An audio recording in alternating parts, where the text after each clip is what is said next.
5, 4, 3, 2, 1. Welcome back to Unfiltered. I'm Nigel Walsh and I'm still smiling. And you're? Matt Connolly. Buongiorno. Buongiorno, my friend. I think that is the total amount of my Italian, I'm afraid to say. In fact, I'm very poor in languages. Come on. You've been out there for what? It's been months now you've been in Italy. 17 months I've been having Italian 17 summers. months. As someone else said to me, 17 months of Italian summers. It is a stunning place, I have to say. From Sardinia earlier in August to, we've had a little bit of a road trip. We like road trips and moving around. We've been in Lake Garda. We started in Venice. My first time in Venice, actually. It was stunning. I loved it. Was that lovely? Just beautiful. Like, we stayed right close to St. Mark's Square. It's just stunning. And now we're chilling out for a few days in Lucca before heading home and back to the daily grind. But here I am speaking to you. What about you? What you been up to? Well, I have been in Bristol in England. I've just been busy at my desk. I feel like while the rest of the world is on holiday, and certainly I'm saying that for mainland Europe mainly, I am grafting and loving it. I feel I'm getting ahead, and I'm going to hit September already running because it looks like a busy one. I feel we were just chatting about it earlier. I feel like September's the new December. It is. It's hectic. I don't know if yours is shaping up to be the same, but it's totally I feel like I'm going to be in every single country in the whole wide world across September. I mean, I was like, it's not possible, but maybe it will be. I'm not quite that bad, but I've got our customer advisory board. I've got obviously InsurTech Connect and a whole bunch of other things and speaking events. It's just, I love it. Don't get me wrong, I absolutely love it. It's been nice to be able to pause and relax a little bit. Although again, here I am on a Sunday. As I always say, doing things I love, because I am talking to you, talking about the industry that we love. So talking to people you love. Talking to people I love. Like, it generally doesn't feel like work when it's this way, is it? So we're very fortunate. Can you imagine doing this if you didn't enjoy it? That we just wouldn't do it. Yeah, that's true. Imagine if we had an argument ever. That'd be awesome. I'm not an argumentative person, though. I might have an opinion, really. But I'm not really. I'm no good at that. Although I will say to you at the moment, I did joke to you earlier. I'm 50% pasta, 50% pizza, probably 20% gelato right now. So I need to get back to a training regime very soon. Oh, mate, but you're still going out for your morning walks, which is good, right? I walked around the city of Lucca this morning. Google said it was 4.8 kilometers. I obviously got lost because it was 5.8 kilometers. But it was beautiful. It's sunny. It's nice. Heaven. Just heaven. Yeah, I bet. Good. Have you been doing any work or have you switched off entirely? I am unable to switch off entirely. I just think it's not built in. When you say switch off, I'm listening to podcasts about data centers and how they're causing political issues in the States, or reading the news or commenting on LinkedIn. That for me is switched off. I'm not doing the daily grind of recreating assets and collateral and talking to sales teams. Although as we're hiring, I don't want to lose the momentum. So I'm doing interviews this week coming, and I was doing interviews last week. And so not really. No. Oh, well, never mind. Shall I tell you what's been going on out there then? I will say enough to be present and enough to recharge, which are the things that matter. So it's really good. Good. Well done, mate. Well done. Shall we dive in? Have you, from your podcast listening, Nigel Walsh, have you tuned into anything interesting that we should all be knowing about? Or that you thought was worth sharing? You and I talked about data centers last episode, and I think that was around Aon's and Allianz's reports around data center capacity and how that they're all built in like highly impactful places that will suffer wildfire or quake or whatever else it might do. But I think the thing that's been brewing on data centers, I listened to the AI Daily Brief, which I love, by the way. Thanks to Richard Gunn for getting me onto that. It's a good 30 minutes or 25 minutes each day. They had an extended episode all about data center debate, and it's really gone political in the US. Like, it feels like the whole AI label has become a political hot pot where you had senators or governors going, I'm pro. All of a sudden switching entirely to I'm against them because they are taking water or power or this, that, or the other. So it's really interesting to see them change in different ways.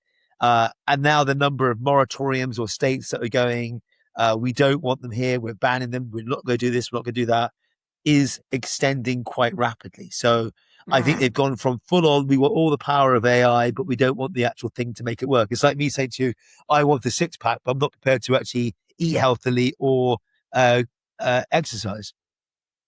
Yeah, but also I mean, like, just to extend that analogy, right? It's the fat jabs or the whatever it is. We as a human race love a good shortcut, right? So maybe it's what then it's going to be the Elon Musk put them up into space, that, and we I, all look to that as an acceptable solution I because think it's there's not more to it than impacting that. us. I think that as I was walking this morning, I think there's more to it. I think it feels more like that we were happy to have the service, but didn't realize that there was a effort to be put in to make it. It's like the old Facebook conversations where people went, if the product is free, then you are the product. And if Yeah, yeah. it's you, it's your data. And then you've seen obviously all the trials that are going on against Meta and TikTok right now that are costing fortunes. That was a $1.4 trillion trial for Meta, and is it TikTok? I think just paid out $450 million, whatever it might have been. So about harming kids through social media activity or not doing the right checks, whatever it might be. I mean, it's interesting. I think people were oblivious to the fact that cloud might have been out there, but they didn't realize that it took hundreds, if not thousands, of data centers for these things to be stored physically and to get you your Yeah, yeah. service while you're lying on a sun lounge or getting onto a plane or whatever else it might be. So I think people So, were. well, but what's the objection? Is it the not in my backyard, or is it a bigger economical or social It's a little bit of play? all of it. Like not in my backyard is power costs are going up. We're going to Yeah. have less water. There's no like.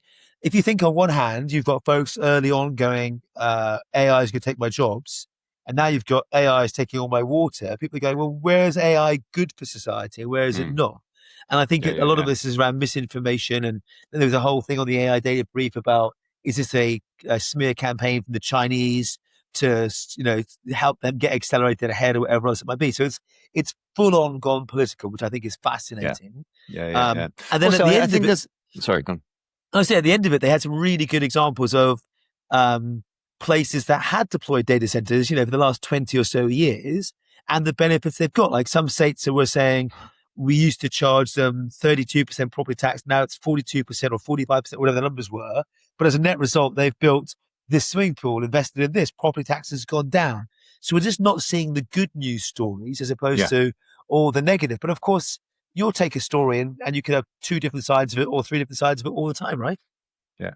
But I think also we're not quite at the point where we are seeing all the good that can come from AI yet. I feel like there's so much invention, innovation, and amazing activity that AI is kind of bringing to these industries. But I feel like there is so much it will bring that will change our society. That will that will influence, because we talk about all these kind of job cuts, and I don't know, we talk about operational efficiency, we talk about, I don't know, one man or one person, unicorns, and Unicorns, all yeah. of this stuff, right? And so, but I feel like there's so much and you'll know this from your Google days as well. But when we're applying AI into diseases that we haven't been able to cure to date, and I'm thinking, I don't know why in front of my mind, and it's a common name for both of us. It's Lewis Moody and his MND, and it's he talks about it as a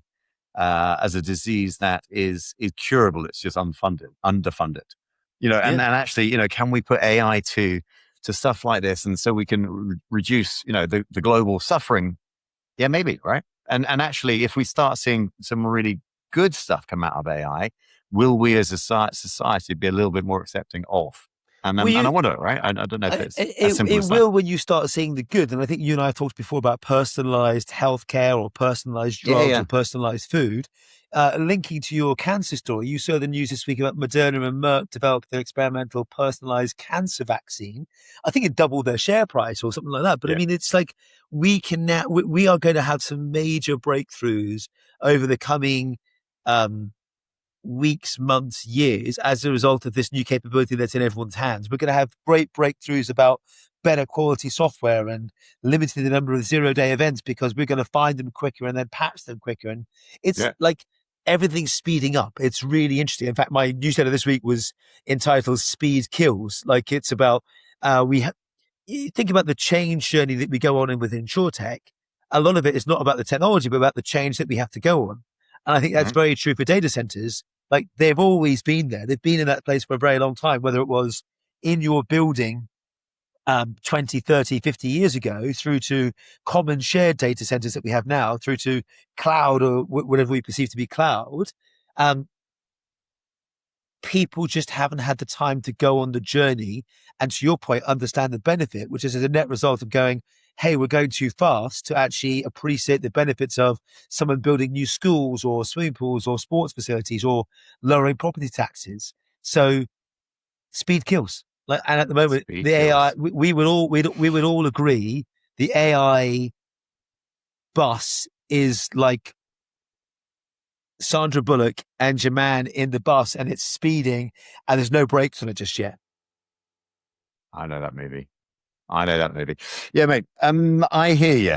So we talked about data centers last week, so let's not talk about it this week, right? Halfway through the pod. Halfway through. I think we've done it, but it's well worth a listen, and I'll share it, and we'll share it on that one as well. What else have you got going on? Mate, not a lot. I mean, I think in rhythm to what you're saying, if that is even a phrase, the prevention space. So I sat in a couple of workshops. I love I don't know. So it's. I think we talked about it. I can't remember. You're on a call with New Zealand or somewhere, like super early one morning, and sometimes you just get you get wheeled into these kind of meetings, and for whatever reason, right? So someone might be off, or it's a certain like VIP on the client side, or whatever it is, and so I've spent I had a couple of like 1 day workshops with my teams. Absolutely love them. It's so nice getting closer to the client, getting closer to the work, seeing your team in action as well. Good and bad, and I love it. So so really enjoyed that. And one of the sessions, it was so fascinating. We're talking about we were very openly presenting some trend data around a certain topic, around a certain space, and it's quite a broad place, and when we're looking near term, we're looking far term, but just working with a very senior team to help them understand and help them get their head around like the businesses of tomorrow, and seeing their kind of that cognitive shift from a kind of products or service kind of world to a actual what is the business model of the future, and then recognizing and then wanting to for the customer and also the business, looking at what does sustainability look like for us as a company. How do we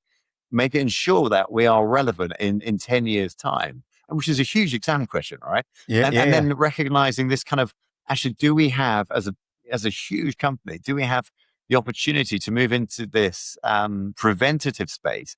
And then beyond that, is it a must that we move into this preventative space? Anyway, and then just in the news, this week. So I'm like, I put a couple of things in my newsletter, right? So you got Munich Re buying at Bay, which is I love biggie. it. Yeah. But it's really interesting, right? So you got Munich Re, who's sitting this side, at Bay, who's sitting at the front, looking at all the signals continuously, making sure that the insured people that they're protecting are not getting hacked. There's lots of interesting things there. You've got FM, who then bought. So sorry, Munich Re buying at Bay, and then you've got FM buying Fortress Fire. So Fortress Fire looking at the likelihood that individual buildings are going to catch fire. Right. So, really to the individual building level as opposed to regional geography. So I find that really interesting. But it's these big companies buying like the kind of the predictors of, it's beyond the signals, right? It's the companies that are scouting this stuff. So is that a point and probably more suited for your world? Is that a way of saying, hey, big companies don't need to innovate. They can let the startups do the innovation. They can seed them or support them in the same way that Munich did for Bay for many years. And at the right time, we'll then just bring them in. We'll just go buy them. We're happy to pay a premium because they've done the innovation in the hard yards, and we'll then do the vertical integration later. Yes, to a point though, right? But that's always been the case. So, right. But, and I think that's where this, client venturing, or venture clienting, either way, but it's this partnering with, startups, innovators, scale-ups, whatever we're calling it. But it's Munich Re got in early with that Bay, right? So in fact, I don't know if you saw Everquote invested in Wani. Yes, as well this week. I think that happened, or maybe last week. But don't say that after a few Aperol spritz. Yeah, right. But so they put some money in there. But what that is, it's getting close to these guys early. So not only yes, you're continuing to track their journey, but you have that relationship, the first mover advantage, right? So and maybe it's even contractually structured that Munich Re have an opportunity to buy out their first refusal, that kind of stuff. So Yeah. but absolutely. But there is also a point where all the others that may have wanted to buy at Bay, they were either too late, too expensive, weren't permission to Or do miss so. that clause. Yeah, exactly. Yeah. So it's one of those. It's always been there, but you still have to get in early, right? Because otherwise, that opportunity's Always, gone. they used to say at the Moonshot Factory, take 1,000 shots on goal. Like, you can do that if you spread seed across multiple different things and go, well, that one's worked, that one's not. That's right to our business. But equally, our businesses change over those 5 or 10 years as well. Like, where they go, back to your question, might be very, very different. And again, it goes back to the point about data centers and change, about it takes time for that thing to happen. Therefore, we need to see and watch these things go. I always remember working for a software company that transitioned from perpetual licensing to SaaS and cloud-based licensing. And that was a very painful journey, both for the company and for the customers of that software, because they just weren't used to working in that way. And as a net result, there you go, well, how do I have a perpetual license that's always mine, and I'm going to rent it or borrow it for a period of time? It's quite an interesting conversation to have. Yeah, it is. Yeah, so that is a space that I found really interesting. What I was going to say, the other thing within that though was at Bay, like I can't remember. This is where we need Andrew Johnson on the pod. I can't remember when the high of all highs was for these guys, but it's certainly sort of 21, 22 probably. So 4 or 5 years ago. And at Bay were 1.3 something billion, and they got bought for 500 and something million. But well under half, and it's kind of like, and that's okay, but it shows the hype that we were in. But also, like, if you were an investor at that point, you'd be pretty pissed off, wouldn't you? Really? I mean, it's just like But as an investor, isn't your job to work out when to get out on the way up rather than on the way down as well? You can look at Airtable. I think we may have talked about this one as well, but Airtable sold, was it 1.3 billion on a previous valuation of something like 12 or 13? Yeah. And again, the feedback and commentary in that, I'm not close to it anyway, but feedback and commentary was, well, new tools and capability came out to make that job easier versus something like a Notion. One was aimed at technologists, one was aimed at business users. And it just got hard to work out how to incorporate AI into their product or capability. And one of the things I read said, they've given up, hence why it's been sold to Bending Spoons we had to talk about this, didn't we? To Bending Spoons for a small amount of money. So knowing when to get out is interesting. There's been loads that have sold as well. Was it Mackenzie Intelligence sold as well recently to Veris? I mean, like, I think there's a 10-year conversation that says, hey, it's a 10-year overnight success. And you look at the startups that you and I have been close to over the years, whether it's Flock or the UK ecosystem, they seem to get to a 10-year point and go, now it's time to move them into a different space and consolidate into bigger organizations. Sure. Yeah, just I don't know if anyone wants to come with 1 billion plus. It's going to be Sonar's 10th birthday in a couple of weeks. So great. We're ready for you. Or you follow the thread that we've just gone through and say, hey, Sonar's just sold for a Mars bar and a pound of grapes. Thanks very much. Oh, what? Hang on. Pack of chips. Wasn't that Adrian Mole? Wasn't that Adrian Mole book? Adrian Mole, age 13 and a half, whatever it was. Anyway, what was that? I digress completely. The other one I saw was AXA XL a cyber company. And again, maybe for talent, it feels like there's a lot of consolidation going on in the market, which I'm intrigued by. This week. So, and honestly, I can't tell you how much M&A activity. You must be doing with your newsletter, right? There's you write a bunch of stuff that you're interested in, or you collect a bunch of notes that you think you'd like to share. I mean, there were maybe 50 acquisitions that took place in the last fortnight across our industry. And I think I pulled out maybe 4 for the newsletter. But it's like, right. What are you clicking? You've got something clicking going on there. You're fiddling with a stapler. Yeah, no, it's not even a stapler. It's my wife's Mozzie Bike killer. I don't know what it does, but it does. Actually, I've just realized what it does. Right, when I do this. What is it? I'll show you when I'm off camera, but it creates an electrical current and stops the Mozzie Bike itching. I don't know why. Oh, so what? So you have to get bitten first, and then that's a tool for after you've been bitten. I don't normally get bitten, but I like talking about prevention. Maybe I should zap myself with this entirely, head to toe, and then go, I can't get bitten. Look at me. Oh, so what's sorry, on a really random note. Sorry, we couldn't do the pod any earlier today because I was out on a run. Not you're probably by the pool, go for your walk around Lucca and all the rest. But I came back from my run and I looked down and I'll send you a photo later. I was like, I just got a bullet shot sort of down, like, sometimes you get bleeding nipples on a run. So this is like a couple of inches lower, but I got like this blood, like this patch, like circular patch on my like stomach area and then blood dripping down as if I'd been shot on my run. And like, I can't see any injury of it. It's like as if it was someone else's blood on my, anyway, really weird. So, yeah. We like to call those URIs, unidentified running injury. Yes. So, yeah, no, it was. It was definitely one of those. Man. There you go. What else, mate? Are you, I was just, the other thing we were talking about was innovation. And are we still solving yesterday's problem? And you started talking about efficiency and productivity. And I think lots of stuff is still focused on those, as opposed to what's the business model of tomorrow. Like, and I worry about that a lot. Or do we not care? Because actually what matters is the shareholder. No, well, it's really interesting, right? And that's a really difficult one to break away from. So we set out like 10 years back, saying that we wanted to work with every ambitious company under the sun, right? It wasn't quite that, but the word ambitious is a really important one for me. And so I was always very keen on those that looked to the future, that 5-10 years out, really, really considered what that looked like. And the industry at the time, so 10 years back, it was all that kind of innovate or die kind of message. Where we got to, and really sort of heavily ensconced in, was this transformation of the business today. So still working with innovation and startups and all the rest, but it was very much like, how do we increase efficiencies? How do we grow? How do we hit our targets? But all these very near term kind of 1, 2, 3 year kind of numbers. What I do feel, and we talked about it a little bit, is I feel like there's a little bit of light coming back into the market as to what, where are we going to end up, right? What is the 5-10 year play?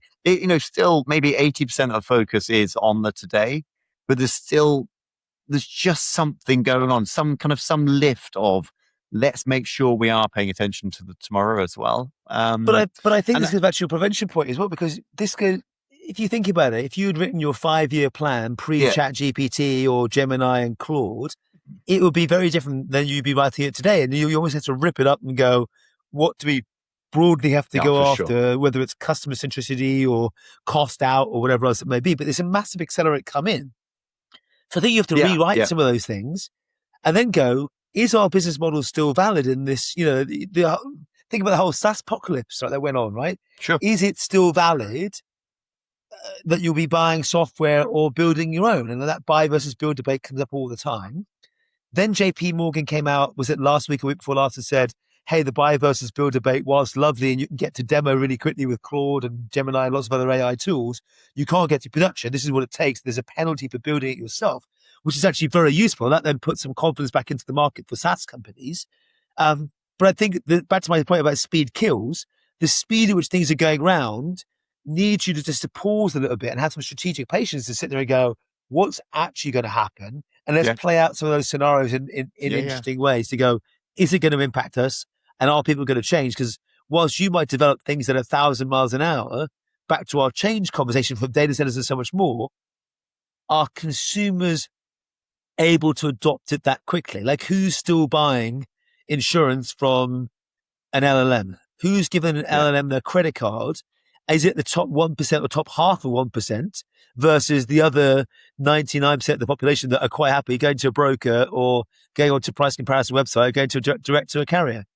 But then with going, like, to bring it full circle, right? You go Munich Re at Bay, you need to start experimenting, right? Whether it's through One or it's like Aviva have done, they've gone, direct in there. But it's kind of like, you need to start experimenting in these channels, because at some point I'm going to be telling my agent to go and buy me either the cheapest insurance or the best insurance for, and that's it. I'm done. I'm out of here. Right. And then my agents are going to be working through whatever it is, frontier model.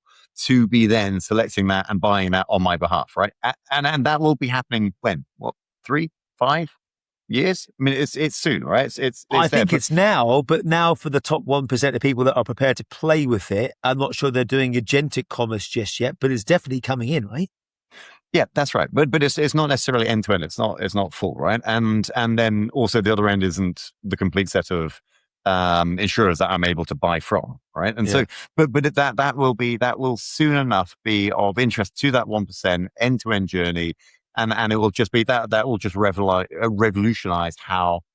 Revolution sounds too grand, right? It's just going to become the norm. That's how I'm going to just be buying stuff, right? I'm going to be sending my agents to do it. Yeah. Or you'll be I will be the 1%. And I'll be rolling my eyes because my wife won't be buying it in the same way. And, it's the same. It's like putting the fixtures for my boys' rugby games in the school, like from the school calendar, to like sending me an invite for each and every one in my diary. I'm like, just scan it, put it through AI. So, it's like, just set up a load of calendar invites from that. It's like, don't do this work yourself.